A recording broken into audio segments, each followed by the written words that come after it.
Hello, hello. If you ever get to this Zoom session recording, please know that the link for the Zoom session is the same each ding-dong week for the rest of the ding-dong semester. We're all good here. To find that link, all you need to do is to go into your Canvas dashboard 250, look under announcements, and you'll see the link for the session. That's if you want to attend the live session. Of course, the recorded session will be uploaded later on as a YouTube. And that takes a while. I'll probably have that uploaded by the end of the day, because uploading by YouTube takes about an hour for each course to upload. So, but once it's done, it's done. Alrighty. So last week we did our whole intro and we talked about the whole thing from A to Z in terms of real ear measurement and what we do with real ear measurement. And we went over the layout of the course for the semester too. I recall telling you, and I'll just pull this up again here just so we have it. I'll share a screen here and pull this up. Share mein Screen with you, ja. Und then we go under my stuff here, documents, under OTC. OTC for you and me. And we pull up 250 and 250 for 218, and you will see when I pull this guy right up here, non-electronic modifications is what we're covering today. Next week, we'll spend on ANSI, reviewing your knowledge of ANSI. Week 3 and 4, we cover hearing aid fitting methods that you've taken in 150. We just want to make sure we're all on the same page here regarding units 1, 2, 3, and 4. And then we hit the ground running in terms of real ear. Yesterday and today, and then a few things noting how software talks while real ear measurement walks. So you've had non-electronic modifications in your acoustics course at the very end of your 110 acoustics course. The purpose here is to refresh this week our whole memories of that, to make sure we know about vents and exactly what they do in hearing aids and how they work. Then we need to make sure we understand ANSI and couplers and KEMAR. ANSI being the box that we're testing real ear on, as well as hearing aids. Think about ANSI and real ear as tied together. Often they're on the same piece of equipment. One tests the hearing aid by itself. The other one, real ear, tests the hearing aid on the person. And then when you look at fitting methods, units 3 and 4, those predict what you ought to get. You know, when you enter into NOAA, the person's audiogram, his name, address, date of birth, and audiogram, and then you've chosen the fitting method, now, DSL, whatever you've chosen, okay, that's going to program your hearing aid accordingly. All right, but that's predicting with rose-colored glasses. This is the cheery picture that you really ought to get. Real ear says, is there any truth in that, senor? Is that really what you're getting? Let me verify. As in the Bible, verily, verily, I say unto thee. Let's find the truth. What is really happening at your eardrum? Are you getting what the software said you'd get? All right, that in mind, let us wax on to look at non-electronic acoustic modifications. And last week, we covered the first part of this. So I leave that to you to review from last week's Zoom session. The fact that the real outer ear, if you highlight with me the resonance of the outer ear canal, it is a quarter wave resonator. Make sure you have your understanding of this down. I ask you this because it's review from acoustics, but think about it. Ear canal, external auditory meatus, 2.5 centimeters long, should vibrate or resonate with sound waves 4 times that length because it's a quarter wave resonator. So it's going to resonate with sound waves that are 10 centimeters long. Basically, 10 centimeters is 0.1 meter. So you did frequency equals speed of sound over the wavelength, or wavelength equals speed of sound over the frequency. You're trying to find X. So 0.1 meters over 1 is equal to 340 over X. 1 times 340 is 340. 340 divided by 0.1 is 3,400 hertz. So the resonating frequency of your ear canal, theoretically, if it was a glass wall or made of steel, would resonate at 3,400 hertz. But it isn't. It's made of flesh and bone and cartilage, and so that resonating frequency is spread out. Now, why am I talking about that? Because if you go to your PowerPoint slides and you think about this slide right here, here's your open outer ear canal. There's that resonance I'm talking about that's spread out between about 1,500 hertz and 4,000 hertz. To you and me, it sounds nice and flat and normal. But if you take a hearing aid and put it in that ear, now you have destroyed this natural outer ear resonance. And so if your frequency response and everything would be right and holy, looking like where I'm circling there, remember you've lost that love and feeling here. So instead of getting this, you're actually getting this. Just a piece of knowledge about non-electronic acoustic modifications. Last week, so we covered that, and I reviewed it, and I think it's important to make sure that we have this down. So just think about this little formula. Okay, wavelength equals speed of sound over the frequency.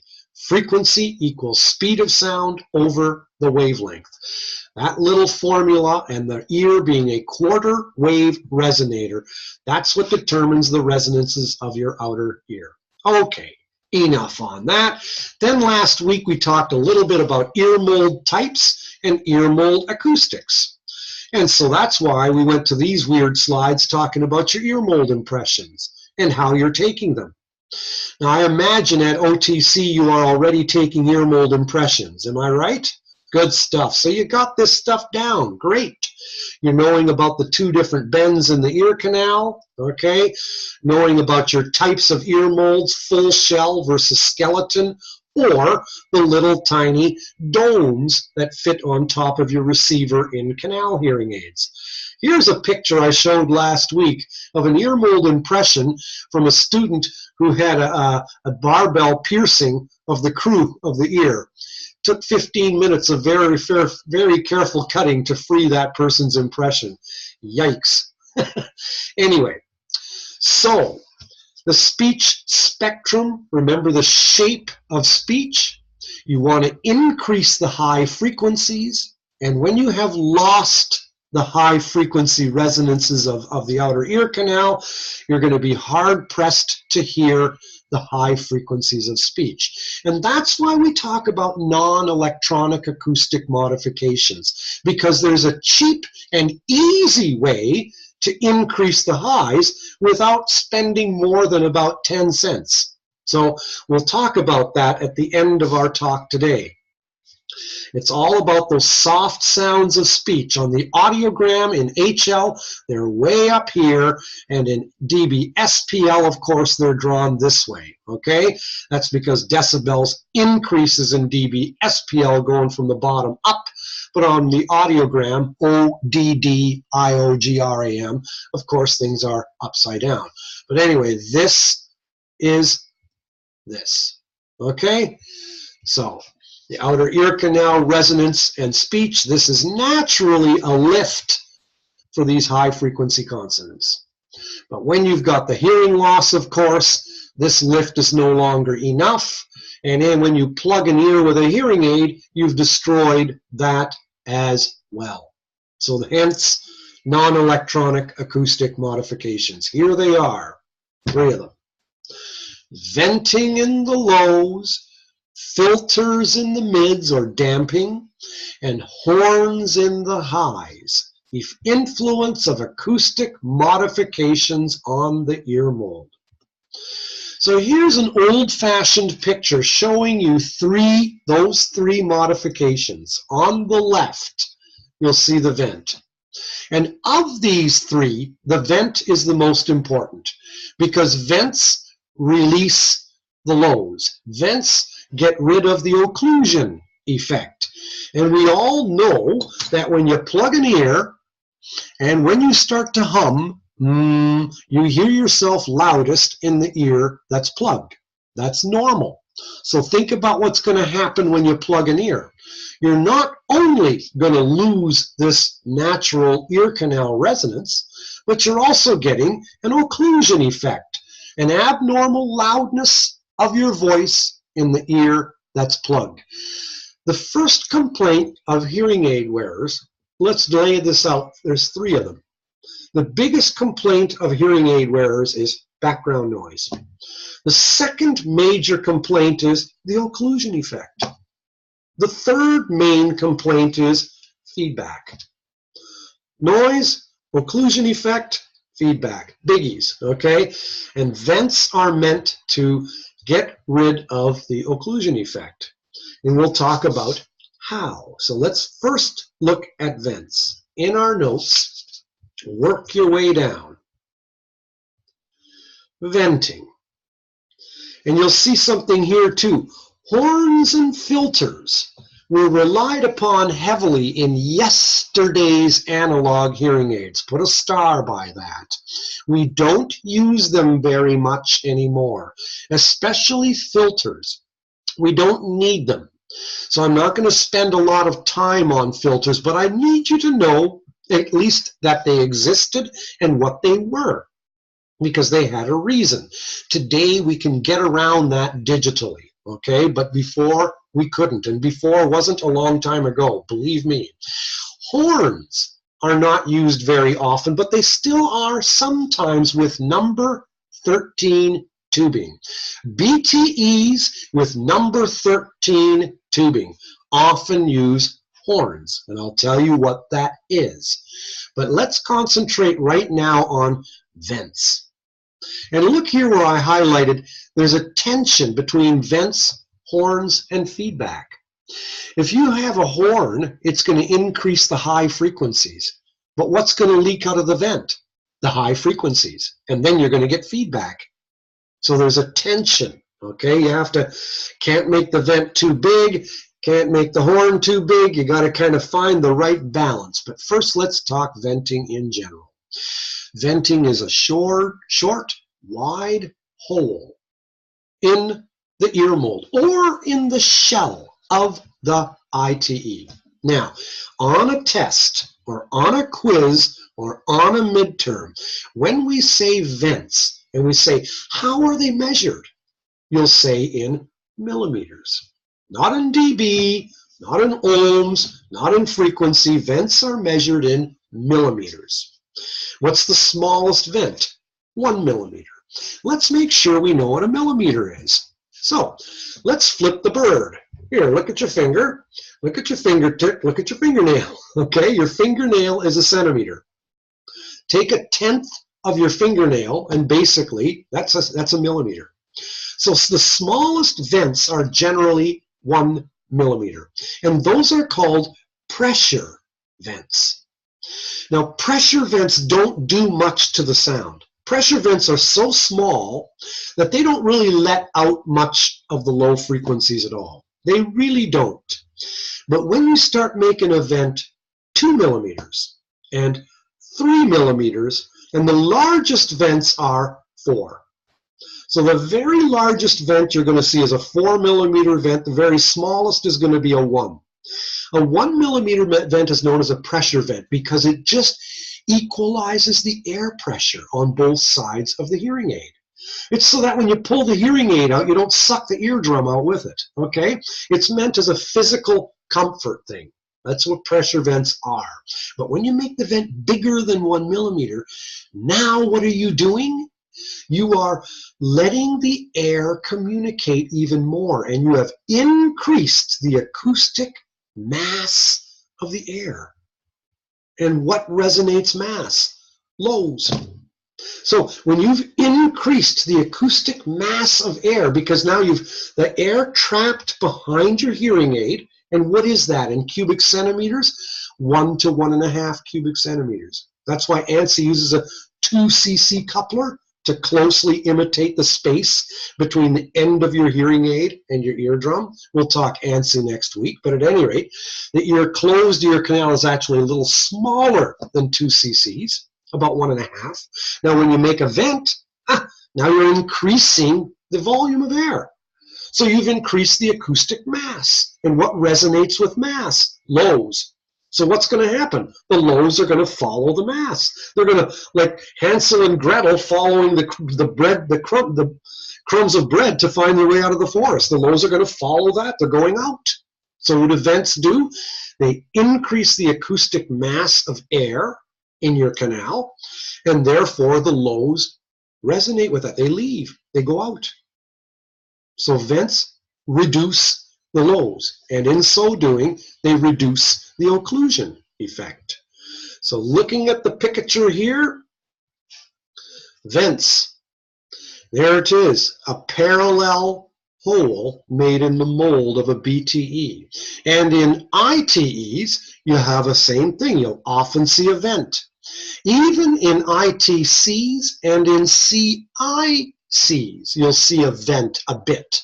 Okay, they can't make too big of a vent in a CIC, but remember, CICs come in contact with the bony portion of your ear canal, which reduces the occlusion effect that way also. When you're looking at damping, nobody does this anymore. Nobody puts filters in the tubing of an ear mold. Nobody does that. Filters are usually found in the ear hook of a BTE. So if I pull out my little hearing aid drawer here and pull out a BTE so we can see this clearly, we'll stop sharing, pull out a BTE hearing aid here. Okay, here's some BTE hearing aid. And a filter is that little black dot at the end of the hook. That's where filter is. Filters smooth the frequency response of a hearing aid. They just make it smoother. All right, if I pull out a typical, here's an ear mold here with a vent in it. You can see the tubing and you can see the vent ending in 2 holes. A rather nice, pretty little vent in the end of a mold of a hearing aid. Okay, you can clearly see the vent as well as the number 13 tubing. If you look at an ITE hearing aid, I'll pull this puppy out. You're looking at an ITE hearing aid. There's a vent in the ITE at the bottom. And looking here, there's the other end of the vent.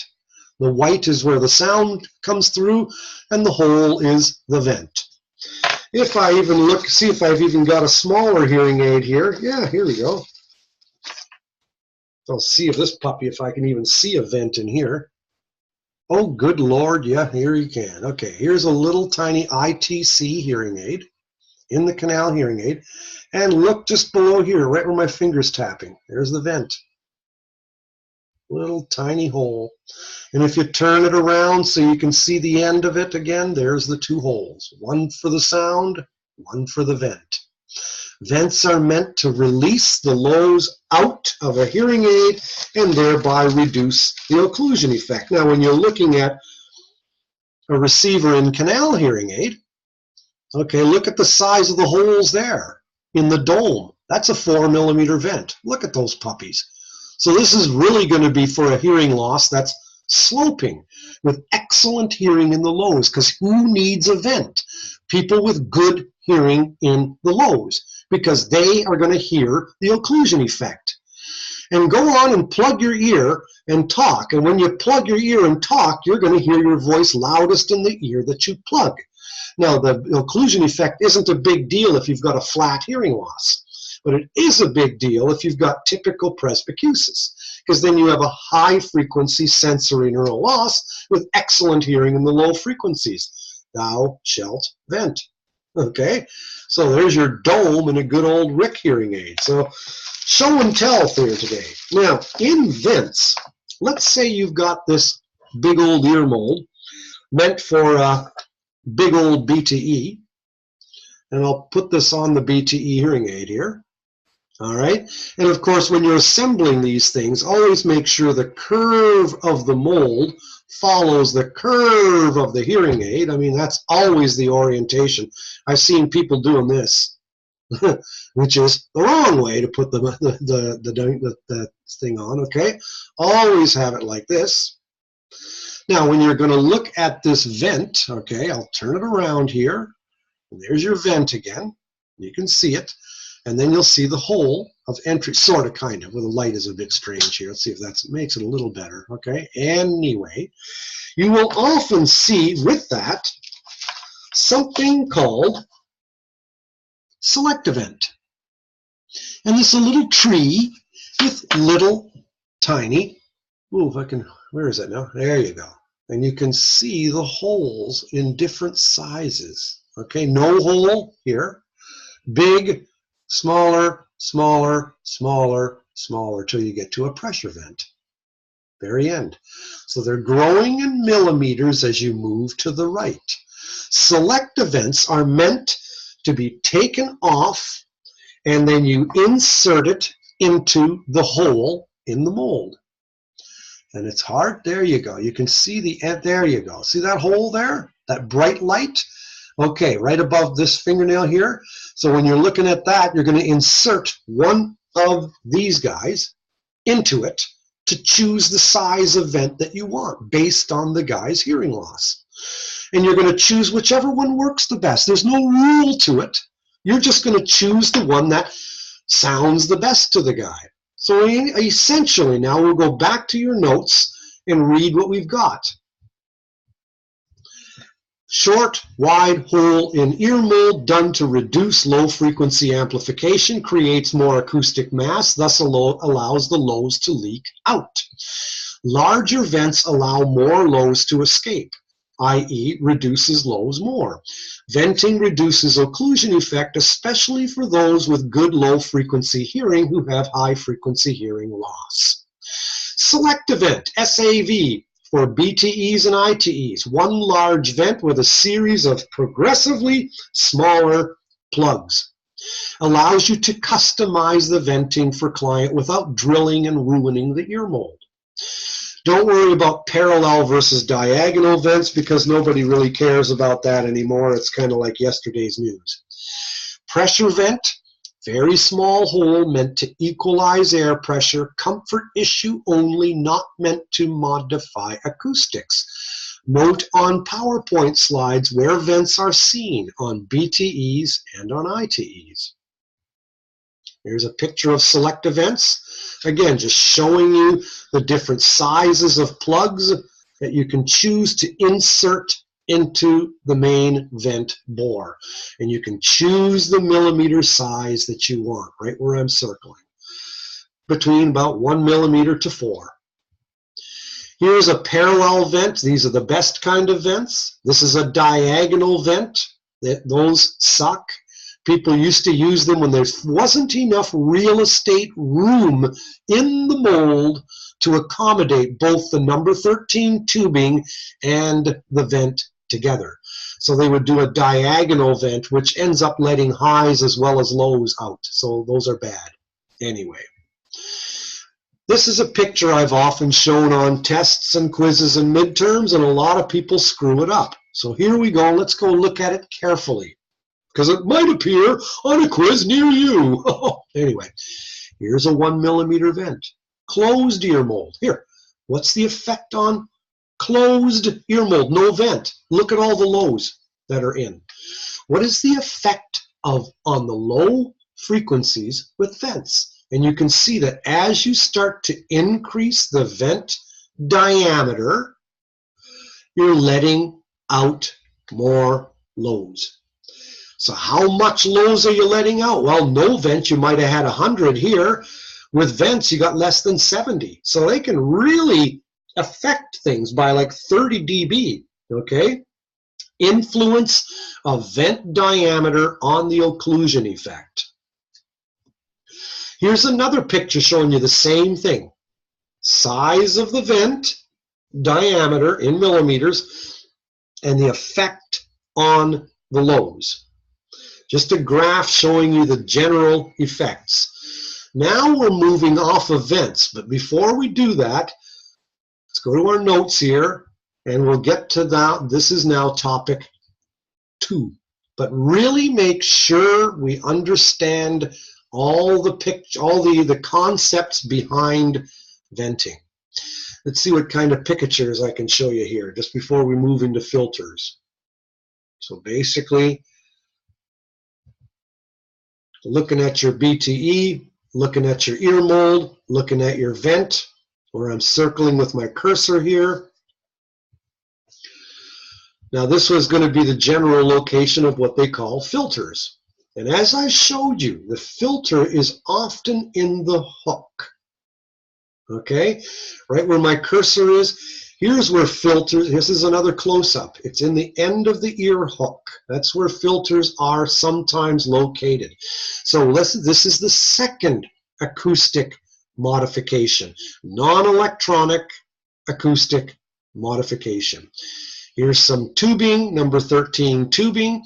Here's your thin tube tubing, and we're going to finish our talk with a little discussion about these, okay, the thin tube open fit. But for right now, let's back off and go to filters, where I will escape, and we'll just read about filters, and then we'll describe them in the PowerPoints, just like we did with vents.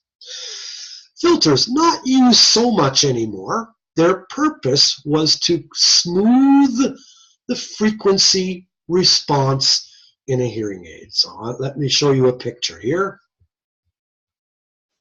Smooth the frequency response in a hearing aid. Here's a frequency response from Joe Blow hearing aid. Okay, you can see its output here. You can see the frequency response and a peak over here and a peak over here and a peak, a peak, a peak. Now when you run hearing aids on ANSI, you will see these. Whether they are BTEs, ITEs, RIC hearing aids, doesn't matter. They all have peaks. And the peaks are mostly found in the highs, in the mid to highs. Now what do the peaks do? Where are they from? They're caused by the internal resonances of the plumbing, in quotes, of the plumbing inside a hearing aid. That's literally where they're from. That's where they come from, okay? All hearing aids have them. But the peaks can be a real pain in the butt because the peaks can cause two things, and I would jot these down. One, sharpness of sound quality. In other words, not good sound quality. It makes the sound quality sharp instead of smooth. And secondly, the peaks tend to create feedback, high frequency whistling feedback. And so filters were used to get rid of the peaks.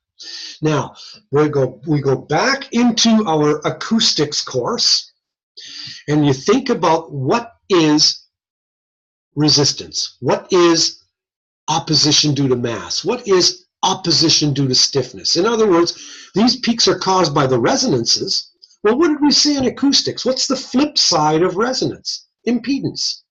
Okay? What isn't impeded resonates.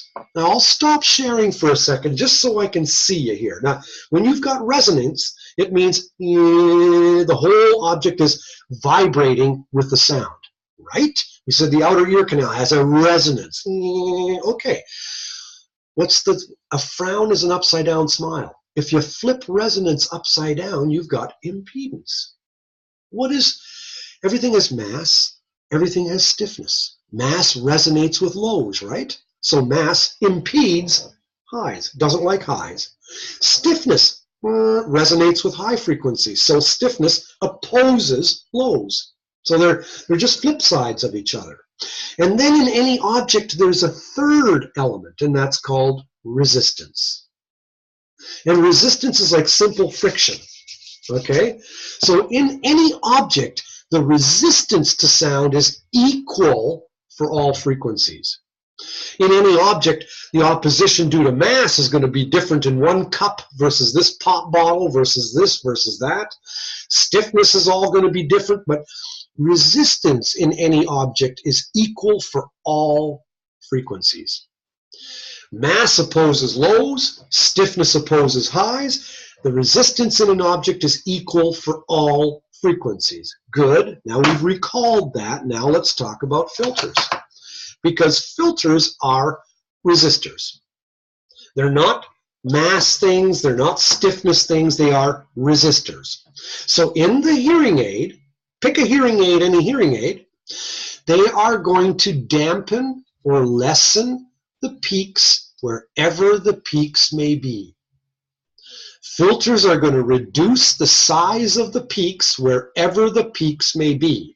And in as much as the peaks are mostly found at the mid frequencies here, filters tend to have the biggest effect on the mid frequencies. That's why we said, when you're looking back here, that's why we said filters or damping is mostly a mid frequency thing. So now we advance back to filters here. Whoops. Okay, and what are filters? They're screens. So anyway, these are the biggest peaks. And remember, filters are resistors, so they're going to dampen or lessen the peaks wherever the peaks may be. Good. And what are filters? Little tiny screens. And the tighter the screen, the more the resistance. Think of a back screen door on a hot summer day in the late afternoon, and the winds are picking up and they're blowing through the screen door. You can literally hear that. You can tell the screen door is resisting the air going through. Well, the tighter the screen, the more the resistance. And filters are measured in ohms. O-H-M-S. Ohms, which is a unit of resistance. Okay, and what do filters do? They dampen the peaks. So when you look at this picture here, you can see the peaks in the frequency response of a hearing aid. And look what it says in the top left here. Ohms. The more ohms you put in a filter, the more the peaks are reduced. So more ohms, more, and you can see how filters dampen the peaks. They smooth the frequency response, they make the quality of sound a bit better, and they reduce the chance of feedback, because feedback is caused by these peaks. Don't worry about this slide here, it's just talking to you about filters as a function of where you're putting them in the hearing aid today. If you at all see a filter, it'll be in the ear hook. It's almost never have I seen a filter in the tube. So let's read our notes here, and what does it say in our notes? Just making sure we're all consistent. Not used that much anymore, mainly used to reduce the mid to high frequency peaks, as these are often the largest on the frequency response of a hearing aid. They also reduce the sharpness and harshness of sound quality. Filters reduce feedback caused by sound leaking out from the receiver. Feedback is usually caused by high frequency peaks. Remember, highs bounce, lows bend. Filters cause acoustic resistance. Put a star by that. It's independent of frequency. Filters are thus measured in ohms. More ohms, more resistance, more smoothing of the peaks. The largest peak in a BTE tends to be at 1,000 hertz. So this is a useful thing for you to know. If someone showed you a frequency response that looked like this and asked you to say, what style of hearing aid is that? Do you think that's a CIC? Is that you'd say, nope, that's a BTE with number 13 tubing. You know why you'd know? Because the biggest peak is at 1,000 hertz. That's almost always the case in good old BTE hearing aids. Measure these puppies on an ANSI test, you're going to see the biggest peak at 1,000 hertz.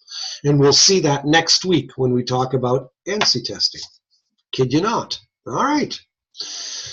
There we go. We are now ready to, oh yeah, just finish this stuff here. Look at this, lamb's wool. Lamb's wool. I guess the little pills from a sweater, stuff you see in cloth, people even used that for filters. That even worked because it worked like a small screen. Anyway, don't worry about the different filter colors. That's all yesterday's news. Okay?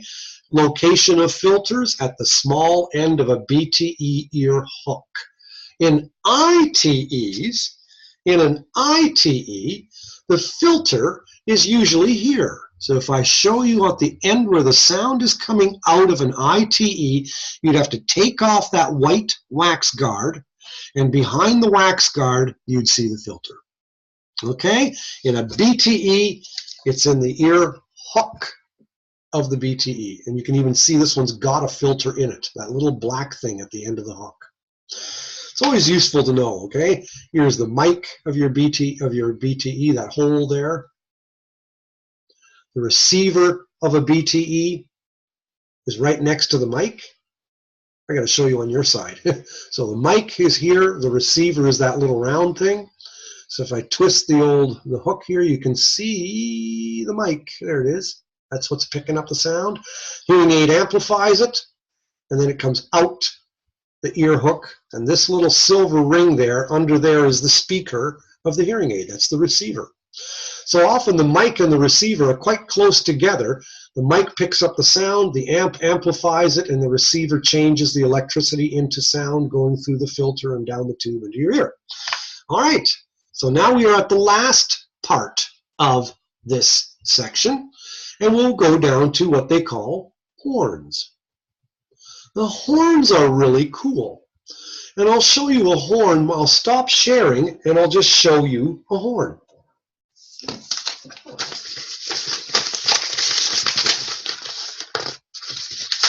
What the hell is he doing now? Oh, there's a horn. Okay, so why don't I make that horn shaped like a horn? So if I talk to you through the horn, you can hear the high frequencies of my speech. So I'm increasing the highs just by putting a horn. If I talk the other way into the horn, if I talk this way into the wide end of the horn, now my speech is muffled. Okay? Hearing aids need to take this frown and turn it upside down by a horn. Now this is done cheap. Let's see if I've even got a horn. I don't believe I do. I used to have one of those puppies, but I don't. But I will show you basically in the picture, in a nutshell, really what they are. It's just a widened ear mold. Well, I should say, you can see the horn. Look at the flare going out. It's just a tubing that got a little bit wider. It's number 13 tubing. Now, what is the internal diameter of number 13 tubing? Do we remember what that is? The internal diameter of number 13 tubing, right here. The internal diameter of number 13 tubing is 2 millimeters. Always remember that, okay? Because horns are 3. So when they flare out, if they took the tubing and when it went into the ear mold, they would just make it flare out a little bit. They would just widen it a little bit. They'd cut the hole in the mold to accommodate a slightly flared tube. And that tube was called a 3 millimeter Libby horn. Libby, L-I-B-B-Y, 3 millimeter Libby horn. It's just regular old 13 tubing in a BTE, in the mold, I should say. And instead of going straight out like this, okay, what it does is they just flare it a little bit. So you can see these two pathways. The bottom one is the vent, the top one is the sound. Well, instead of the top one staying 2 millimeters in diameter all the way to the end, it just flares out a little bit, an extra millimeter. That's what they call a 3 millimeter Libby horn. It's the only piece that I haven't got in my little bag of goodies here. Not a problem. They aren't used so much anymore, but they still are often used in high power BTEs. Horns increase the highs. So if you look at this picture here, here's number 13 tubing, and it stays 2 millimeter all the way through. Here is a 3 millimeter Libby horn. You see the way it flares out? Here would be a 4 millimeter Libby horn. And it's that flaring out that increases the highs for free, just like I was doing through that piece of paper. I remember people coming into my clinic, and I would just say, they had a high frequency loss, and I would say, let me just put a Libby horn in your hearing aid. And I would take the tubing out, yank it out with the pliers, and I would open up the ear mold by drilling it open a little wider, and then I would take 3 millimeter Libby horn tubing and insert that into the mold, and then glue it, let it harden for 5-10 minutes, and the guy would put on the aid, and oh yeah, that's a lot sharper. I can hear more highs. Yeah, so it's really quite amazing. Something to think about when we talk about, okay, here's good old ear hook, filter, tubing. This one does not have a horn. Here's your vent. This would be, I guess, a skeleton ear mold. The basic parts, a lucite skeleton ear mold. Here's the venting. Here's the number 13 tubing. I don't see any horn effect happening here. There's the mic. Here's the receiver. The location of the filters, as you've seen. Number 13 tubing. Now we get to the end of this thing. Look at thin tubing hearing aids. Now really make the distinction here between two kinds of hearing aids. And I'll stop sharing and show you here so we can really see what I mean. There are two different things here. One is called thin tube. The other one's called receiver in canal. There's a difference, of course. We all know that, don't we? Okay, thin tube, this one on the right, the mic is here, the receiver's here, just like on regular good old BTEs. Same thing. And the sound is traveling through the tube going into the guy's ear. Okay, and there's the mold. You can see the stock ear mold with its very, very large vent again. But thin tube hearing aids are cheaper than RIC hearing aids. Because RIC hearing aids, the tubing has a wire going through it, not sound. It's a wire going through this. And the receiver is no longer in the body of the hearing aid like on thin tube. The receiver, as you know, is in the canal. And you can actually see the speaker itself. So thin tube hearing aids are very different from RIC hearing aids. They look similar, and they're just as cosmetically appealing, but thin tubes are always cheaper. Thin tubes are the poor man's RIC hearing aids. So if you're really trying to save money for a client, always order thin tube. They're way cheaper. They're not quite as good. The sound quality is better if the speaker is inside your ear canal, rather than if the speaker is in the hearing aid and then delivering the sound through the tube.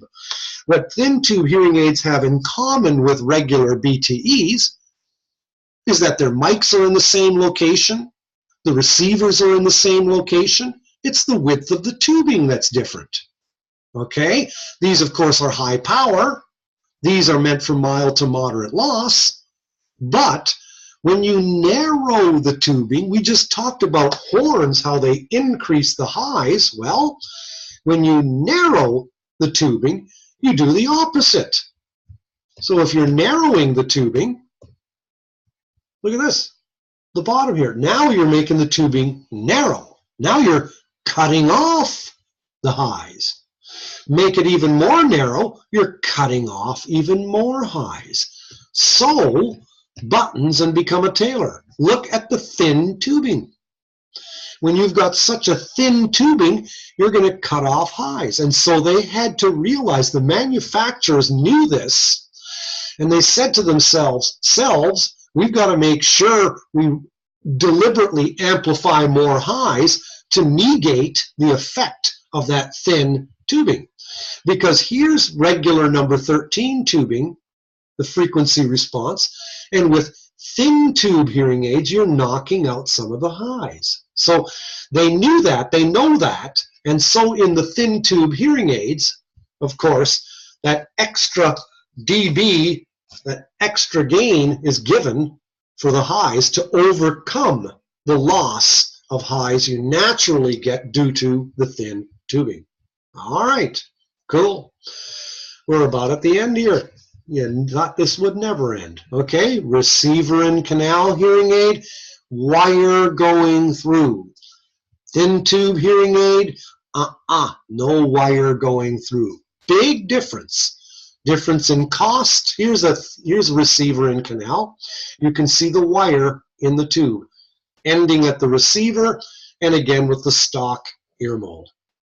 Now both of these, receiver and canal and thin tube, can have lots of venting. And as you're learning in clinic, you can change these tips. You can make these tips into more occluding or less occluding. In each manufacturer, whether it's Oticon, Bernafon, Unitron, or all the other ONs, okay, they'll all supply their own domes. And you're going to choose the kind of dome based on the slope of the hearing loss. If someone's got excellent hearing in the lows, you're going to want to use the dome that has lots of holes in it. And if the person's got less loss or has some hearing loss in the lows, then you're going to choose a vent that has slightly more occlusion. Instead of having 4 holes, it'll have just 2, and so on.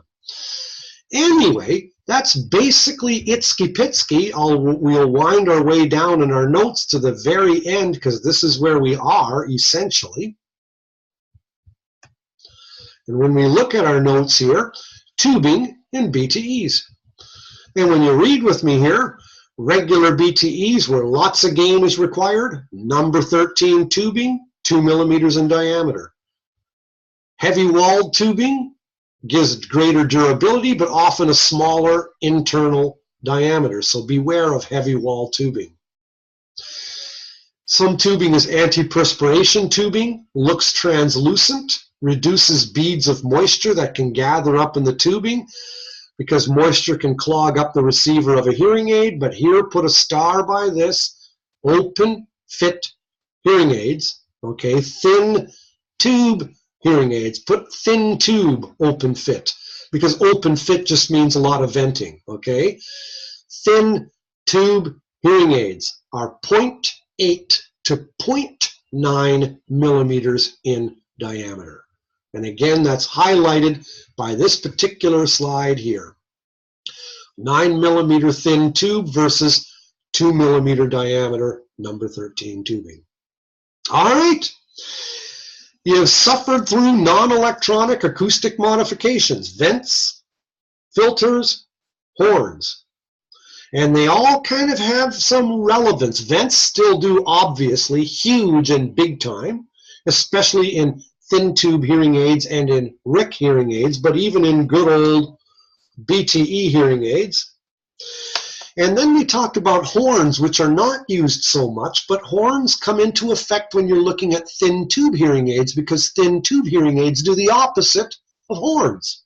So it behooves us to know that when you've got a thin tube, you are knocking out highs, and you're going to have to bring them back somehow. See, this is just kind of a bit of an extension of an acoustics course. And you may have had this at the tail end of your acoustics course, you will remember. But I think at this year 2, it's good to review it and make sure we've got it all down and solid. Next week, we'll talk about ANSI testing. You've had that before too, but it's always good to have a tight review of it so you have your act together that way. And in 150, you've taken fitting methods, but we're going to make sure that we've got fitting methods down. You know why? You ever pick carrots in a garden? You ever notice that 2 of them are really grown together at times? Fitting methods and real ear evolved together. One influenced the other. So it's really important to have your fitting methods down as we investigate the real ear and how it developed. All right, it's been a slice. Zoom session's done. Live long and prosper. You're cool. Thank you, Tina, for showing up. You're the only one who did. All right, I will upload this later on as a YouTube. Takes forever. It'll only get uploaded probably by this evening sometime. So to anyone else, freak not out. Doesn't matter. It'll upload. All right. Cheers. See you later.